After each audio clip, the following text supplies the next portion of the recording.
Bonjour et bienvenue à tous donc pour un nouveau tutoriel consacré à la modélisation d'objets polygonales un peu abstraits, voilà, un peu torsionnés dans ce style. Voilà, par exemple l'exemple que je vous montre à l'écran, en fait je suis parti à partir de la même structure et donc j'ai réussi à obtenir à chaque fois des résultats assez différents.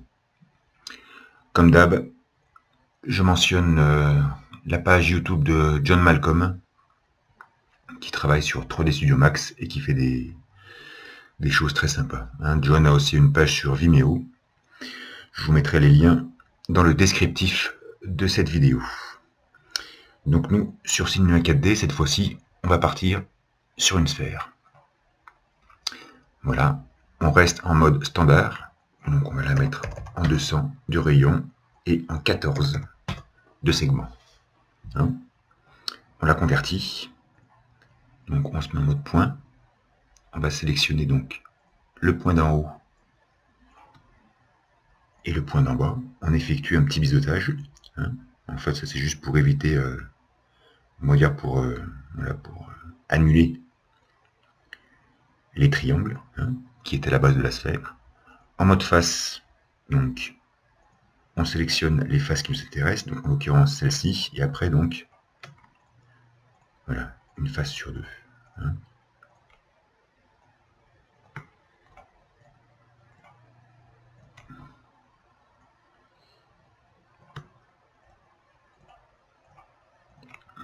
Et donc pareil, de l'autre côté.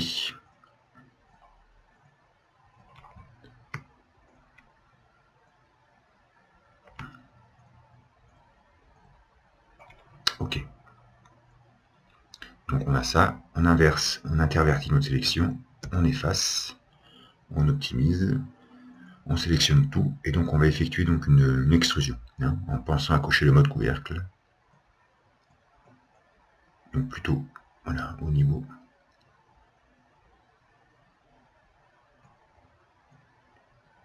de l'intérieur, donc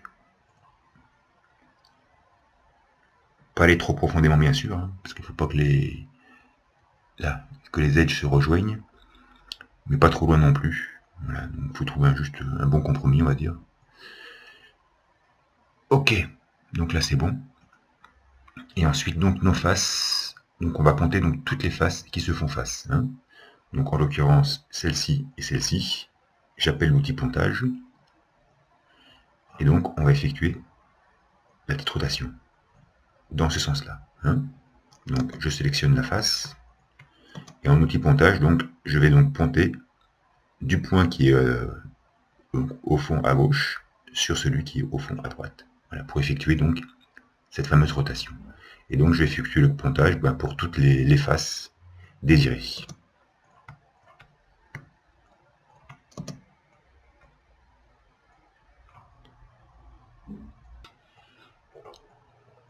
Voilà, donc le pontage est fini. Et donc maintenant, donc là aussi, autant le faire tout de suite, même si c'est pas forcément une obligation. Donc là, en fait, au niveau du N-Gone, je vais donc effectuer une petite extrusion interne. On pourra le laisser éventuellement, mais voilà, on va l'enlever. Enfin, on va l'enlever. On va le modifier, pardon.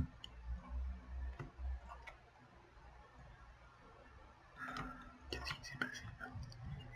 Ok. Voilà, donc extrusion interne. Hop, une petite extrusion sans couvercle. Voilà, jusqu'à que les deux faces se croisent. Hop, à ce niveau-là.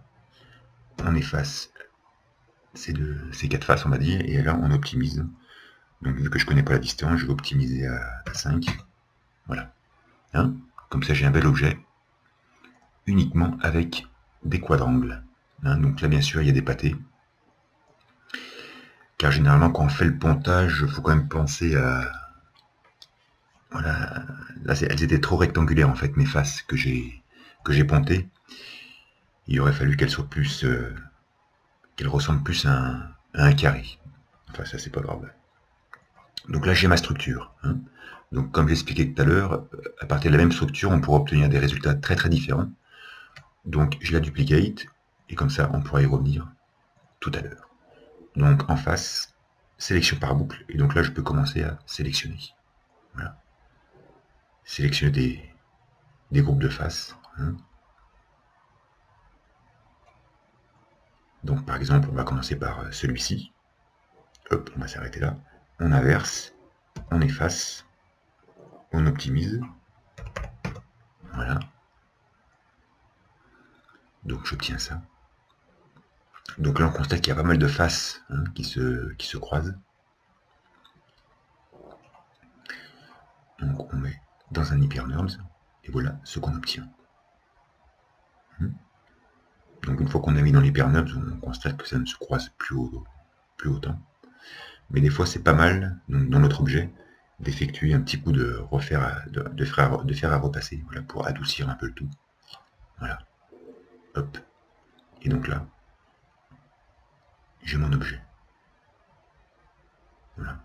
Ensuite, je peux sélectionner donc toutes mes faces et effectuer une extrusion.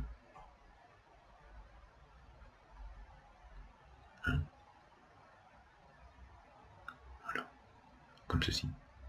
Hein, donc quand on effectue les extrusions, toujours bien faire attention que l'angle maximum soit assez élevé, hein, pour éviter des problèmes mineurs, on va dire. Voilà. Donc là maintenant, voilà, j'ai un bel objet. Voilà, où on voit donc les faces qui se croisent, etc. Ok. Donc lui, je le reduplicate. Voilà, on va faire côte à côte, hein, comme ça on pourra voir les différences voilà, entre les résultats obtenus. Voilà, on va se remettre droit tant qu'à faire. Voilà.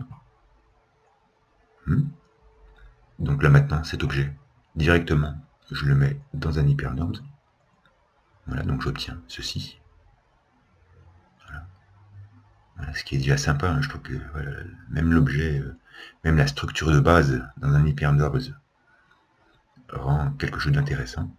On regarde au niveau des subdivisions. Voilà, donc on va se mettre à 2. Donc je pense à mettre subdivision rendue à 2. Je sélectionne le tout et je connecte. Voilà. Donc voilà, maintenant donc j'ai un nouvel objet, donc on va dire subdivisé. Pareil, en mode face, sélection par boucle. Et donc là, on va choisir autre chose. Par exemple ça.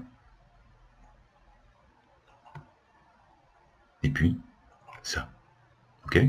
J'inverse, j'efface, j'optimise. Donc voilà ce que j'obtiens. Et puis là, cette fois-ci, on va mettre un tissu. Je mets dans le tissu et on met une épaisseur. Donc autant mettre une épaisseur négative. Voilà, donc après, il faut bien regarder, hein, parce qu'à chaque fois qu'il y a les torsions, hein, après au niveau de l'extrusion ou de l'épaisseur, ça peut un peu partir en live.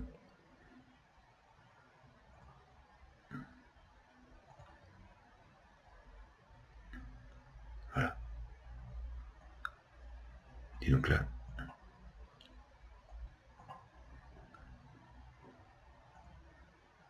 j'obtiens ceci. Hein. Je rappelle un NURBS.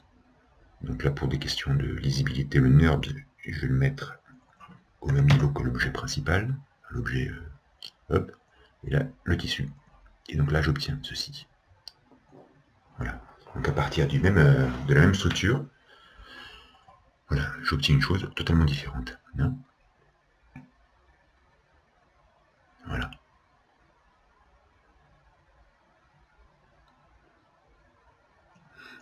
Donc là, on constate que le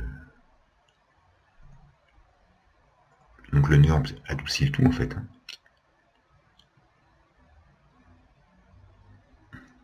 Voilà, par exemple, si je voulais accentuer un peu les arêtes, et bien là, il faudrait que j'applique le fameux déformateur biseau. Hein. Donc on va l'appeler biseau.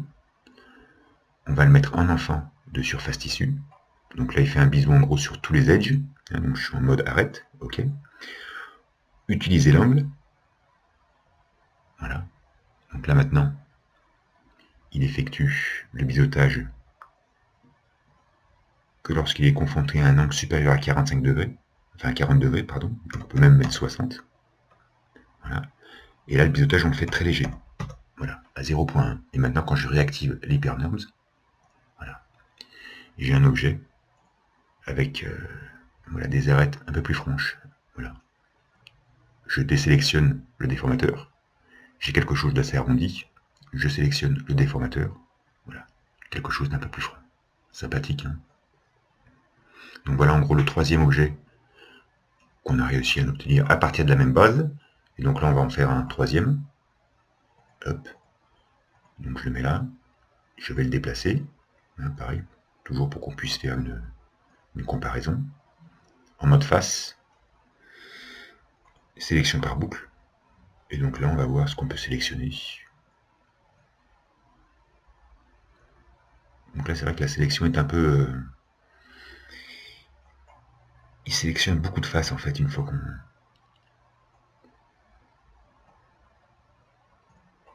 Voilà. On va prendre celle-ci. Voilà, pour faire quelque chose de différent par rapport à l'autre. On inverse. On efface. On optimise. On appelle un NURBS. Donc pareil, le NURBS, hein, je le mets en enfant de l'objet. Comme ça, alors mes déplacements, j'aurai pas de problème. Hop. Je raffiche les arêtes. Donc j'obtiens ceci. Au niveau de l'hyperNURBS, voilà.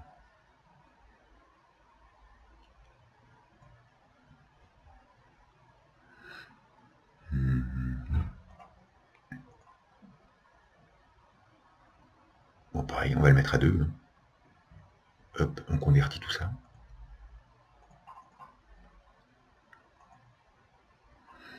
Et ensuite, donc, en sélection par boucle.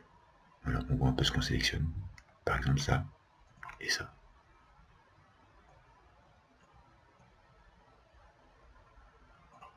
Ou alors, plutôt ça.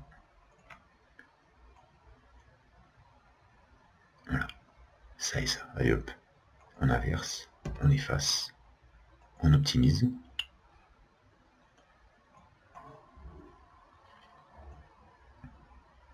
Après, on peut encore rappeler un hyperNURBS.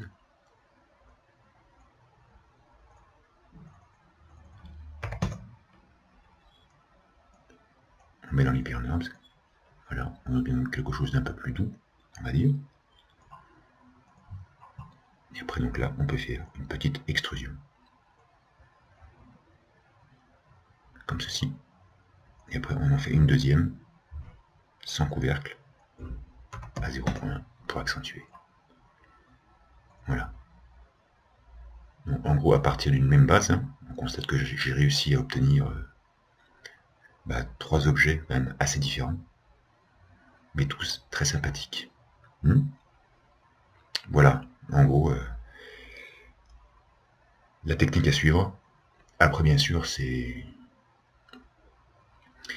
Par exemple, lorsque j'ai fait le pontage au début sur ma sphère, il suffisait que je change un peu l'orientation, enfin l'orientation, la rotation du pontage. Et après, bien sûr, les résultats finaux allaient être totalement différents. Hein. Donc c'est quand même une modélisation assez ouverte, mais quand même très sympathique. Voilà. Donc je vous remercie d'avoir suivi toute cette série de tutoriaux. J'espère revenir prochainement avec donc une autre thématique, toujours sur Cinema 4D. Merci, et à la prochaine. Ciao.